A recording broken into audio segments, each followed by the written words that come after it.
On entend par patrimoine culturel immatériel les pratiques, représentations, expressions, connaissances et savoir-faire que des communautés reconnaissent comme faisant partie de leur patrimoine culturel. Le compagnonnage, comme réseau de transmission des savoirs et des identités par le métier, a ainsi été inscrit en 2010. Ma question est simple. Serait-il possible d'inscrire la sécurité sociale française au patrimoine culturel immatériel, et plus précisément sur la liste des patrimoines nécessitant une sauvegarde urgente? Elle constitue une originalité historique à plusieurs titres.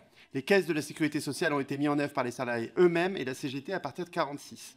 Sa principale originalité réside dans le fait que l'État n'intervient pas directement dans la protection sociale, il légifère, mais la gestion, y compris le recouvrement des cotisations, est déléguée à des institutions paritaires, co-dirigées par les organisations syndicales, patronales et de salariés. Enfin, elle est assise sur les cotisations sociales prélevées sur les salaires et non sur l'impôt.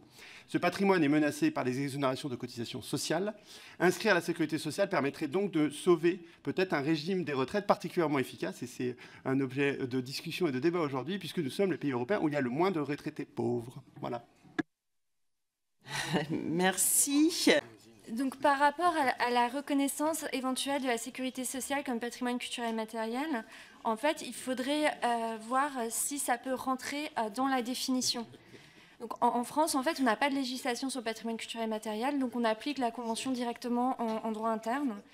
Et il faudrait donc passer les critères et voir dans quelle mesure ça pourrait rentrer.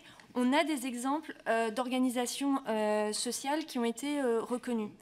On a par exemple des tribunaux, le tribunal des irrigants qui a été reconnu en Espagne. Et on a aussi, alors si je ne me trompe pas, c'est des systèmes de corporation en Allemagne.